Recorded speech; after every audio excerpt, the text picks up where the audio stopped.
Hello and welcome to the Sirrano Show and the New Jersey Pulse News. Today we had a chance to sit down with the Paterson Mayor Jory Torres. Joey, this is 3 weeks in office. We wanted to find out from the mayor what his plans are and what he's done so far and what the direction that Paterson is going to go into. So, about 4 years ago, we endorsed Mayor Jory Torres' opponent, Jeffrey Jones. And in this interview, you'll find a little bit of a strain in the conversation where we kind of mentioned that, and we felt that we were not getting transparency in government, and that's one of the reasons that we did it. This time around, we endorsed both Mayor Jory Torres and Jeffrey Jones. The reason that we did that is because there were a lot of unsatisfied voters in looking at the 4 years of Jeffrey Jones. And we felt the only other choice for voters, if they didn't like Mayor Jeffrey Jones, was Jory Torres. And that's the only other alternative choice we recommended to the community. Ultimately, he was elected back into office, and we'd like to thank the mayor for giving us an opportunity to ask him these questions. Most of the times when we approach elected officials, they run from the New Jersey Pulse newspaper, but the mayor, he sat with us before the election, and now he's sitting with us again 3 weeks after being elected. And here's my interview with Mayor Jory Torres, newly elected to the city of Paterson. Welcome to the Sirrano Show and the New Jersey Pulse News.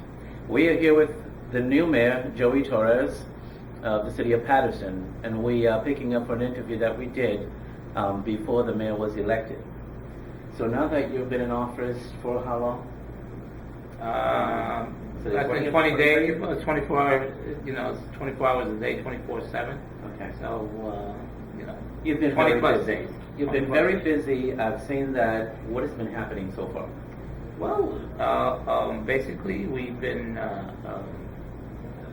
doing the things that we said we were going to do. Prior to the election, I said that one of the first things I was going to do is host a meeting with the vendor who was awarded the contract for the reval company. We've done that. Since then, the residents are started receiving their letters in the mail. We've hosted 3 town hall meetings to explain them the process, and so I'm glad to say that currently we are going through the process of completing a 100% reevaluation of all the real property in the city of Paterson. So I'm hoping that that'll take us some time, but we finally got it done. I mentioned that in 2009 I was successful in suing the County Board of Taxation to get it done. 10, 11, 12, 13, 14, and I'm glad to say finally in 14 I got back and we started that initiative. What's the process? How quickly is this process? It's time consuming because it's all predicated on the residents letting the individuals in. Collectively, between residential and commercial property, you have approximately 27,000 line items. So it's quite time consuming. They have to go inside and as well as outside, perimeter and interior inspections.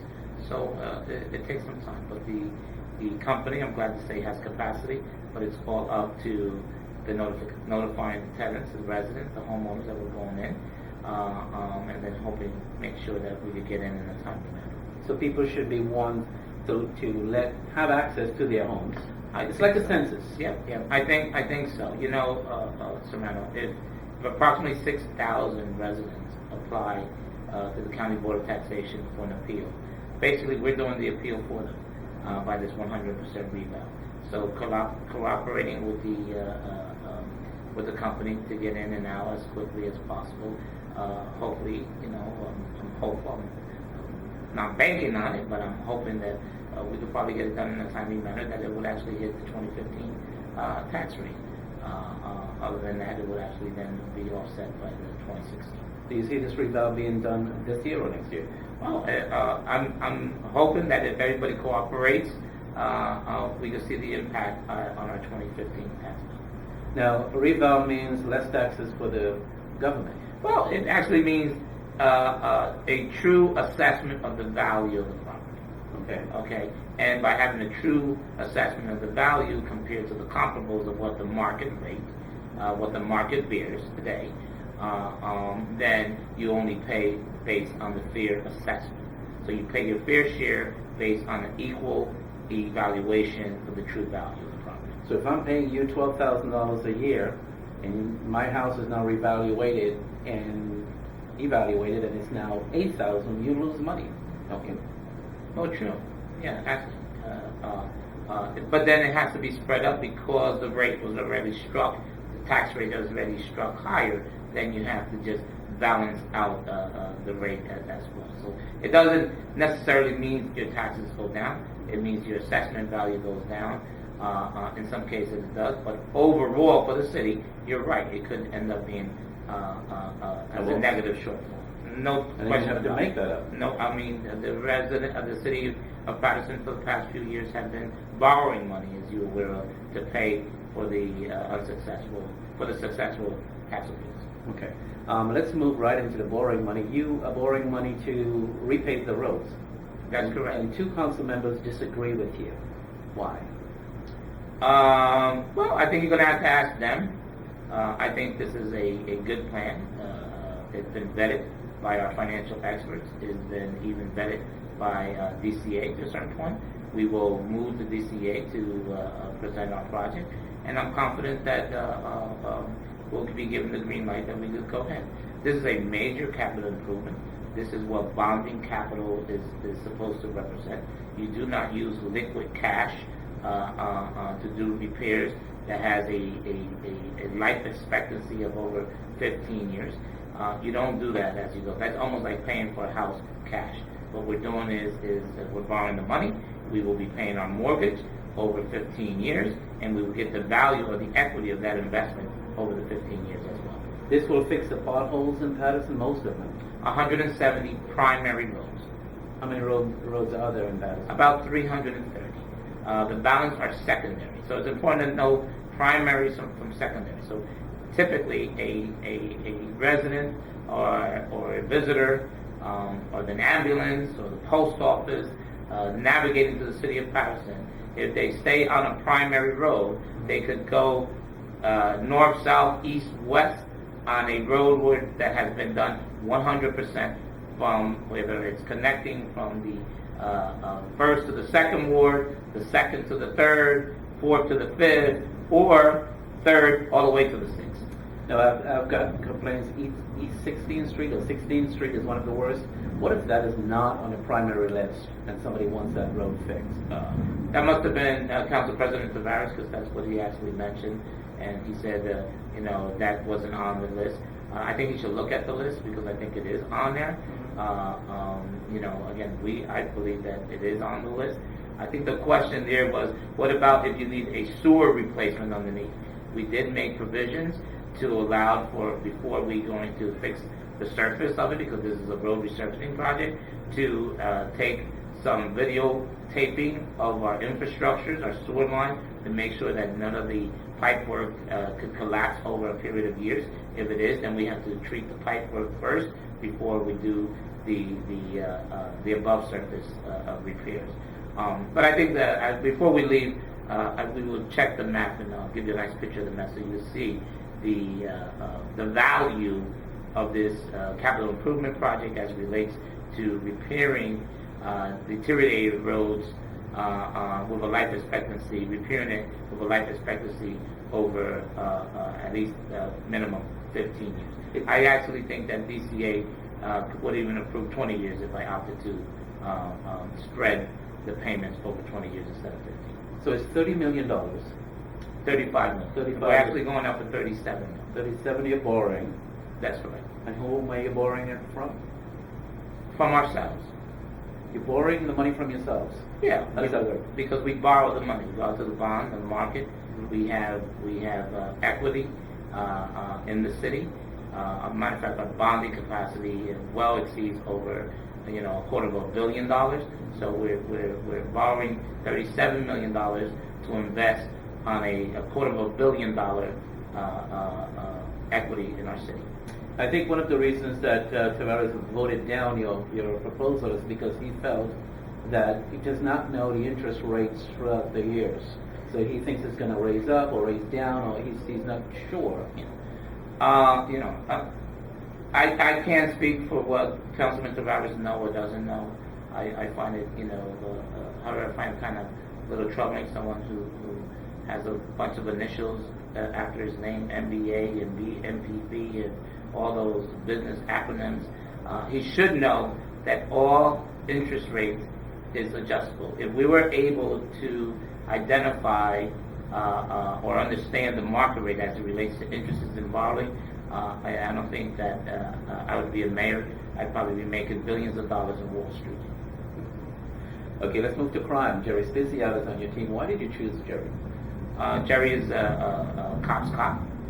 He has a very extensive career in law enforcement, from overseas to New York, through DEA, to firearms, tobacco and firearms, and most recently, whether it's New York, New Jersey Port Authority, or his crime-fighting days as being the top cop in Passaic County as the sheriff.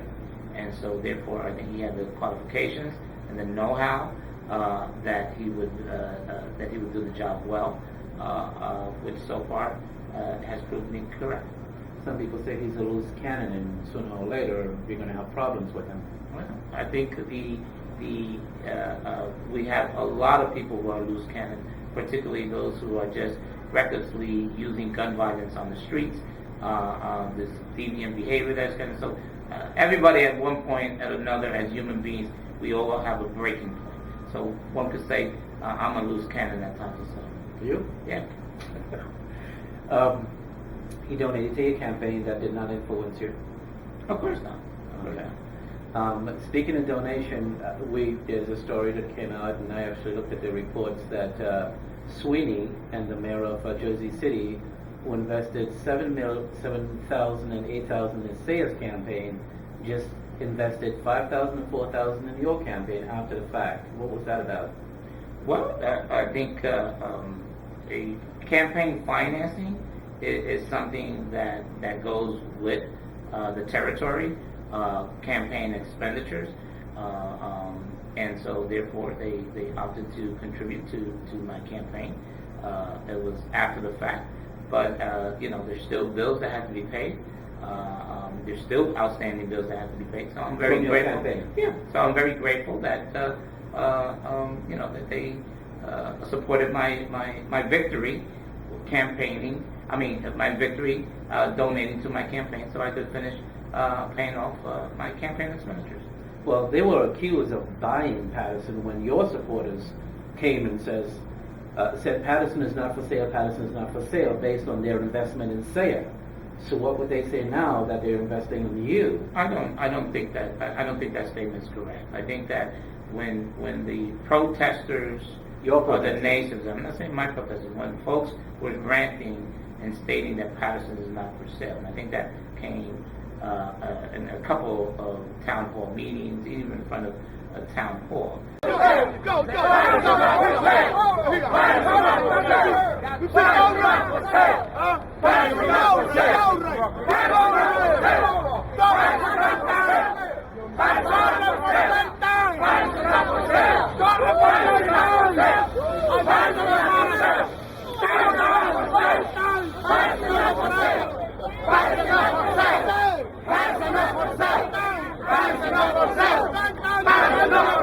I think what they were saying, that it was not for sale based on contributions that Mr. Sayre had received from the developers, investors, mostly vendors and developers.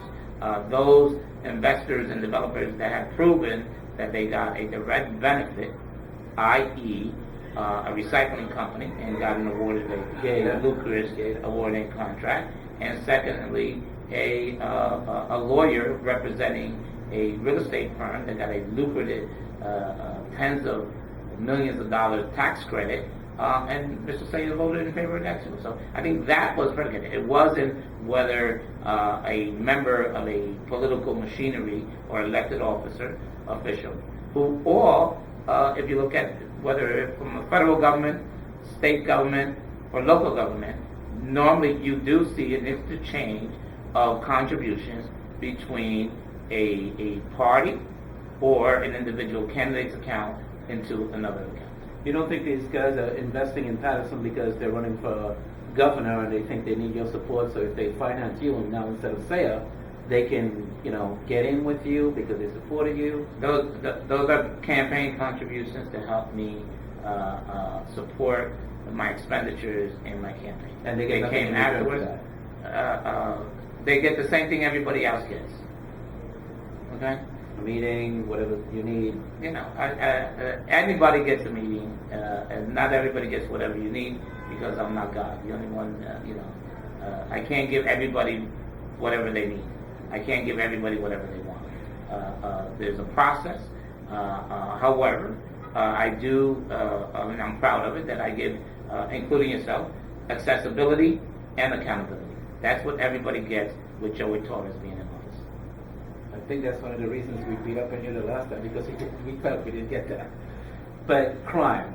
We had the director, the new director, Jerry Speziale, the chief of police, and I think Richard Reyes, Captain Reyes, presented a proposal to curfew certain businesses or certain streets in the city of Paterson. Mm-hmm. How is that not a constitutional violation of people's rights?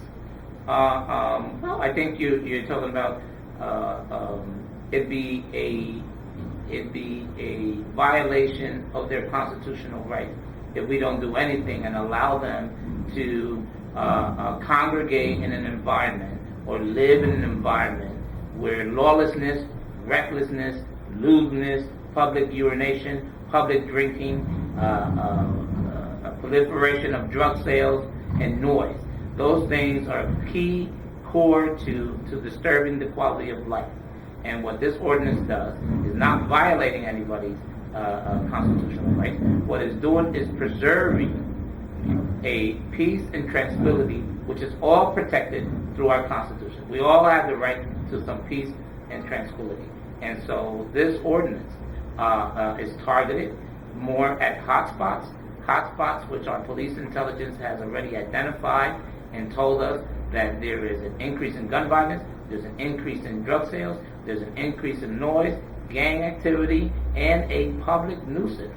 And when there's a public nuisance, the law enforcement community could exercise their rights and tell individuals that at X amount of times, at X amount of hours, we do not no longer, for your safety and for the safety of everybody in the area and the neighborhood, we do not want you congregating in certain geographic areas in our city.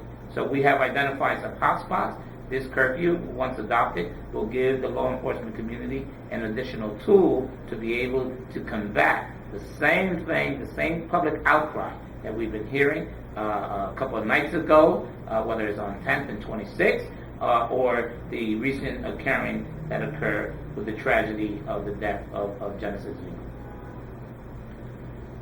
Lee. Is there a law that says you have to be a first-rate city in order to pass an ordinance like this to shut businesses down early? We're not shutting businesses down. They're closing at 10 instead of the resolution says. We're not shutting business down. We are identifying areas that are hotspots. Mm-hmm. And as a result of that, we're saying that you cannot operate or congregate in those areas that are known, that are detriment to the health, safety, and public welfare of the neighborhood. That's what we're doing. We're not shutting people down. We're just telling people they can't congregate. Now, if there's nobody in those corners congregating, mm-hmm. then I guess there's no business to be made, right? But the same thing could be applied to a drug dealer. If he can't hang out in that corner to sell his drugs, then I guess nobody's going to come to buy because they know nobody could congregate in that area. Now, are you speaking to the people or are you speaking to the business in this resolution? This is where we're talking.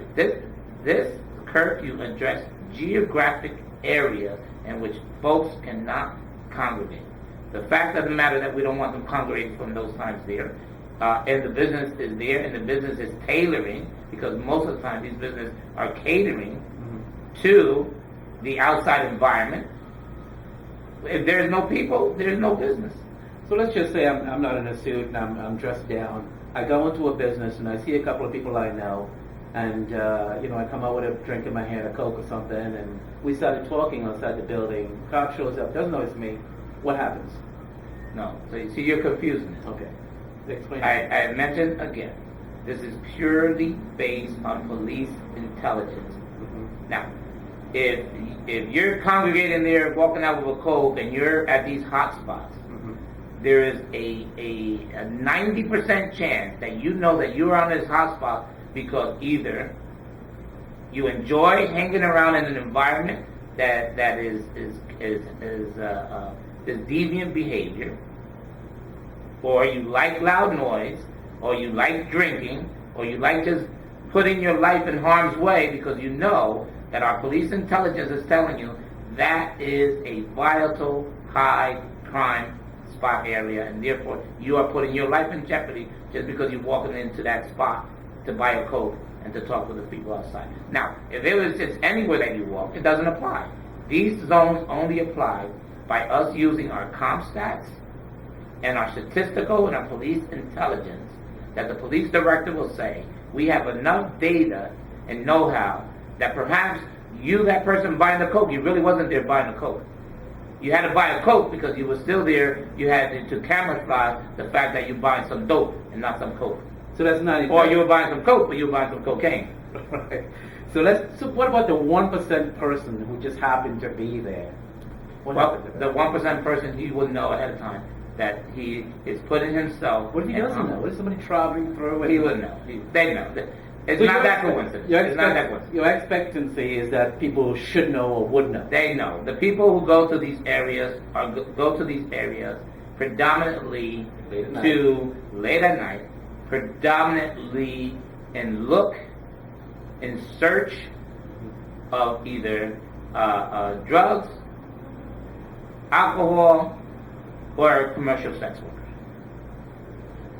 And as a result of that, they're creating loud noise, they are disturbing the quality of life in those areas, and therefore it leads to gun violence, it leads to gang violence, it leads to obstructing the rightful passageway or obstructing the constitutional rights of those good residents who should enjoy an area free of noise, free of opening proliferation sale of drugs, swearing, all the other things that go along with these hotspots.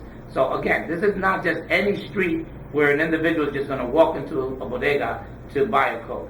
These are known hotspots area that our police intelligence over months, if not years, of collecting data has determined that this is a hotspot. Councilwoman Maritza Davila was playing the devil or the devil advocate or something and says, what happens to the folks when they leave those areas? Would they just go into other areas? Not necessarily. Police intelligence also tells us that, and we were to have a subsidiary backup from that area too. They attempt to move a little bit out of the zone, but in most cases, when the curfew, or when this tool is utilized with a consistency of police enforcement, they actually disperse. Where do they go? They go to another business. They go to Clifton. Well, Clifton won't have them. They could. I think what happens is they go indoors. They go home. They go indoors. And do what they're doing indoors. Absolutely. Okay.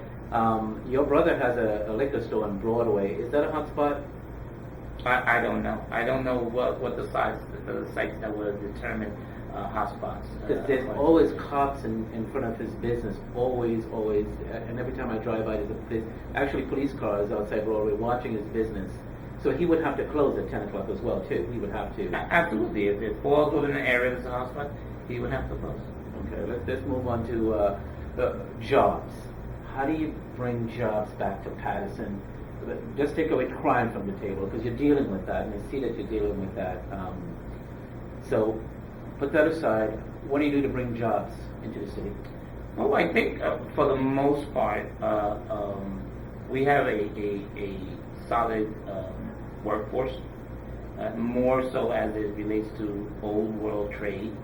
I think we need to do some job training in order to prepare our workforce for the jobs of today.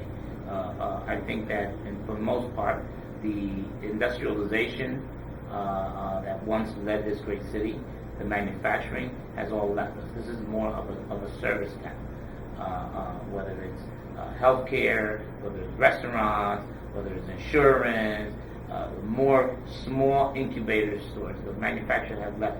With those small service towns comes one could say, you would need to ascertain a certain level of knowledge of computers within. So I think that since we moved away from the manufacturing component, packaging and bottling and warehousing and distribution, that we need to do some job trainings to prepare in the form of Microsoft Word, computers, because that's where more service driven. You go to a doctor's office, chances are you're going to have to use some type of computer. You go to a lawyer's office, a computer. Even any of the government jobs, most of them all are driven by computers. So I think we got to do more in training our workforces for the jobs that are today, not only in Paterson, but in the metropolitan area. Then I believe that because of our and the training goes twofold. Because Paterson, believe it or not, is the majority of our population falls under the poverty level. We then, I think, that we need to be doing some job training as relates to some vocational and technical stuff. There's still some work out there in the construction field. So whether you're doing some mason, you're doing some automotive, you're doing some electrical. So we need to create some partnerships with the Private Industry Council to allow to do some training to our workforce that we're preparing them for those jobs as well. Now, Paterson cannot do that alone. We have to join partnerships with the Private Industry Council, with the Workforce Council, with the Department of Labor. One of the key things that also hinders our residents from coming back is this whole thing of we don't have a clear path of reentry program. A lot of our residents unfortunately come out of prison. There is no reentry program per se to allow them to move them back into the workforce, and it's going to have to start also with looking at the part of the key with we need to change the legislation that governs expungements. Someone goes to jail for whatever reason, they do their time, they come out of jail, they did their time, then they're hit with parole. And they do that time of parole too. Then the expungement records say that after X amount of years after you're done with parole, you then could have to then qualify that you could go for expungement. So you did 5 years in incarceration, or 3 years, or even 1 year. You then do 2 years of parole. Then you got to wait 2 years after you've done that of parole before you could apply to expunge your record. And so therefore then almost 8 years has gone by. And when you come back to the workforce, right? The first thing that they ask you on your job application, have you ever been convicted of a crime? And the minute that you hit that box, yes, guess what happens to the application? You go in the trash. So whether we change the form of expungement to allow folks to be able to do the expungement, and then be able for them to be able to do that and go to do some training, so by the time they're going into the workforce, they don't have to answer it yet because it's been expunged, or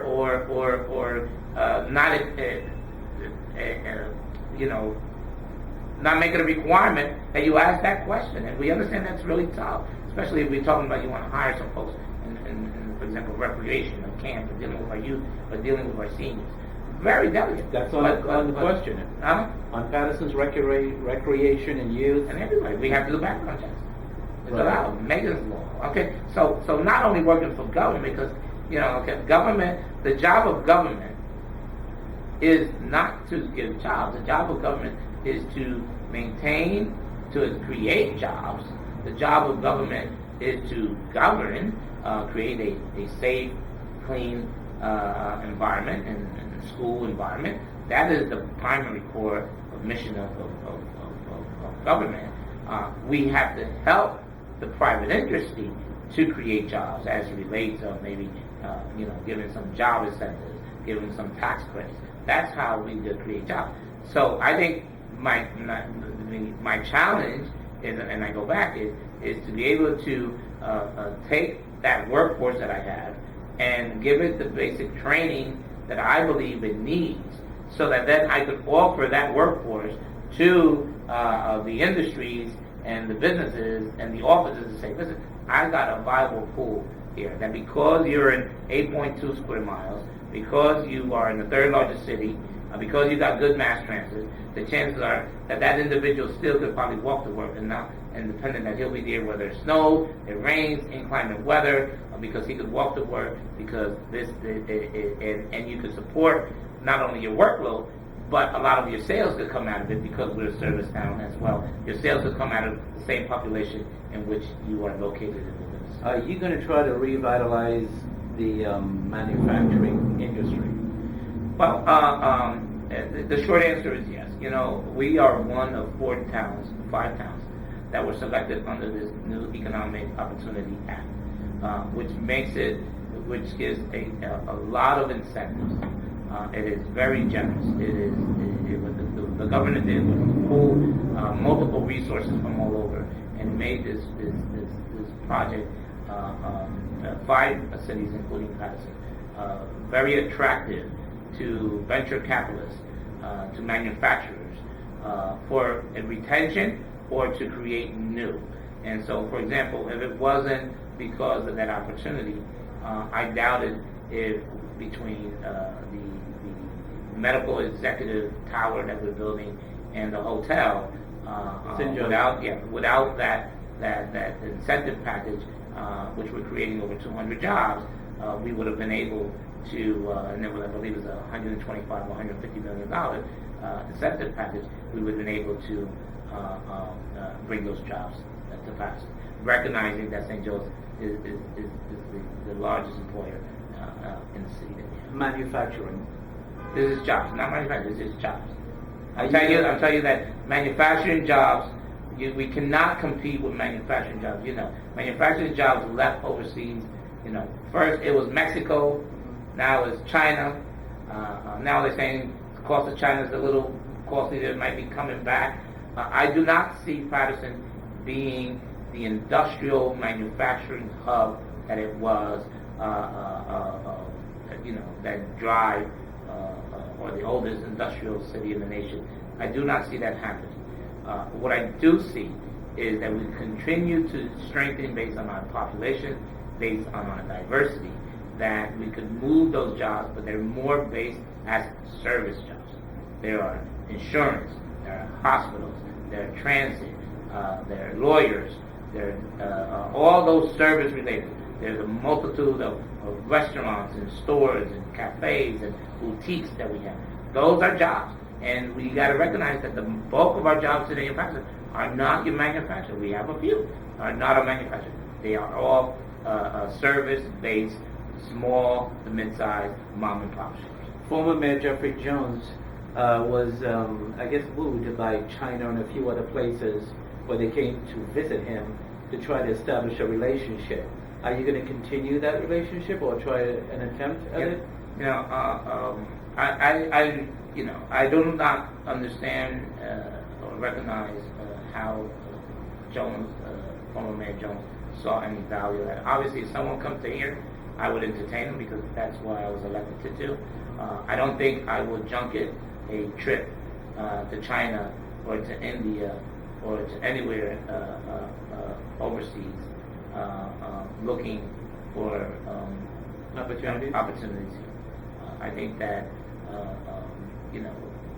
they'll find Paterson, and then my job is once they're here, try to expand on the retention, to keep them here or have them move here. I don't think I need to go to them. They need to come to us. Do you see any benefit in continuing that relationship with them? I don't really know if there was a relationship. I know he went there, or went to India, but still today, no one knows what really came out of it. The only thing I saw was what appeared a little YouTube video clip of Mayor Jones that appeared to be sitting on a commode in the bathroom, videotaping himself. That's the only little bit I saw, to tell you the truth. I didn't see, there wasn't a press corps, there wasn't a report, I didn't. Till today, we still do not see the value. Well, I saw their visit here, and they signed some kind of agreement with Paterson and their community that they wanted to have a relationship. Now, that's when very well. they came. That's very well intended, and we do that. You know what's that called? That's called a sister city relationship. Okay. There's no money. Did they put money to the table? No. Okay. Did they show us what they wanted to buy or of interest, or did he see something that he could buy and bring to Paterson in the visit? Yes. So then we still await what it was, because I don't know. Well, there's videos that we did that shows they were actually showing us what they offer, how much money they have, they can invest, what their structure was, what they can offer Paterson, and what Paterson can offer them. There was meetings like that happened, and I'm sure they'll come back and maybe talk to you. If they come, then you know. But it's an opportunity. I will not close any doors to opportunity. Okay. So is there anything else you'd like to add that you're doing to the city or with the city? No, I think that it's great. It feels great To be back. You know, I think that my job is to play the role of a conductor. I think we got a wonderful staff, and we're still putting the team together. You know, I got a wonderful governing body. Most of them that I've served even on the council with. There are some new that I've worked with as well. And so I think my job is to be a conductor, to be able to wave that baton, the governing body being the orchestra. And I think that once we get used to playing together, we're going to see that there's going to be a lot of good music, a lot of good notes, and a lot of good things looking forward. We're building communities. My goal is to build schools. My goal, 2 new schools. My goal is to complete the renovation, of Hinkler Stadium within this 4 terms. Start the process of the armory, building these 1,200 new homes in some fashion. What 1,200 new homes? The 1,200 abandoned homes that falls under my rehabilitation plan. Address them in one form or fashion. Are you going to destroy them? Are you going to sell them? It's a rehabilitation plan, which we'll roll out. Right now, I'm asking the governing body to give me the tools to move forward, and then I will roll out the plan. Again, the hotel at St. Joseph, the executive suites at St. Joseph, and so I will continue, and also to strengthen my Route 20 corridor, continue keeping that as a commercial corridor, as my lower river main, the River Walk, the Great Falls National Park, continue to attempt to shift as much as possible the rateable base from the residential component to the commercial component, even if it's those small and pop shops. We're aggressively trying to close on the International House of Pancake here. It's going in the Center City Mall, though, right? No. I spoke to Tony from the Parking Authority. He said it's going to Center City Mall. We have some other sites that. Okay, so it may not. So I am, aggressively looking to again bring national chain stores into Paterson, create those jobs, strengthen our rail. But more importantly, right now, my goal is to continue to put new boots on the ground, expand our camera system, give the law enforcement community the tools necessary so that we could reduce gun violence and continue to reduce crime overall, with special emphasis on gun violence, and then strengthen the infrastructure of our roads, look a little under our sewers, our capacity, build the schools, and I think that Paterson, better days are ahead of us. I want to make it clear that the $30 million you're spending, 37 million, is because folks are complaining about the potholes. And you didn't fall in no pothole on your way here? No, or you walked. You're not okay. I was in New York, so I know how to navigate. Okay. And that was solve a lot of the main primary roads. I'm gonna show you a picture. You probably put it on. We'll give it to the level you that actually show your viewers of the impact that this 170 roads will provide. It is seamless. Sirrano, it's over 20 million linear foot of road. which people have been complaining about, and I've gotten emails about it like crazy. Governor Christie, why did you choose him to swear you in? He is the governor, the current governor of the state of New Jersey. You could choose anybody. But why not choose? I couldn't choose President Barack Obama. Could have I could have, but the any one of the judges. Was it? Sirrano, the governor, because the state of New Jersey, under its constitution, the governor of the great state of New Jersey, constitutional-wise, have just almost the same equal powers as the president of the United States. So, as a mayor of the third largest city in the state of New Jersey, what better honor could be bestowed upon me than having the governor of the state of New Jersey come in to swear me in as I proclaim my seat for the third time, only being one of three mayors, a former Republican, a former Democrat, and now another Democrat, the first Latino in the history of this city, to come back to a third term after having a little short hiatus. So what better person, I cannot think of one, than having the ultimate executive power in the state of New Jersey to go ahead and swear me in. And for that, I am grateful. I am honored. I actually got to add on to that when I first won in 2002, then Governor McGreevey was scheduled to come and swear me in. And by the way, Governor McGreevey was here also. So I had two governors here at my swearing in, and a host of different mayors as well, and senators and what have you. So the fact of the matter is that in 2002, my first term, the governor had agreed to come to swear me in. McGreevey. And because things, the finances were on two occasions, then he could not do that. Then my second term, Governor Corsi had agreed to swear me in. And because of the finance and the shutdown of the State House, because of the budget situation, he too wasn't able to. But he had agreed. It was already on the invitation. Governor of New Jersey. So the third time again, I asked again that I wanted the governor, the top dog in the state of New Jersey, to come to swear me in, and I was able to do it the third time. So the third time was the charm. Who did it the first and second? The first time, Senator Bob Menendez. And the second? Senator Bob Menendez. So he swore you in twice. That's correct. Some say the governor came down because it was kind of like a rivalry between you and the Democratic Party. So this is kind of like, hey, you know what? Some say. I don't know who some say is. You swore in the head of the committee on one of the boards. I saw you swearing in three people. It was him. He was a Democrat. He's not the head of the committee, but he's one of them. He's a vice president or chairman or whatever. Okay. Did you put him in that position, or did somebody else put him in that position? Who swore him in? You did. Okay. So it was your choice. That's right. So you have no bad feelings towards anybody who has gone up against you and said all these bad things in the election. Right. That's election. Because when I came in here after, it was a big. You beat up on people. You demoted people. You were a horrible person when you lost when you won the election. You went after everybody. All these cops, everything. So that's not so.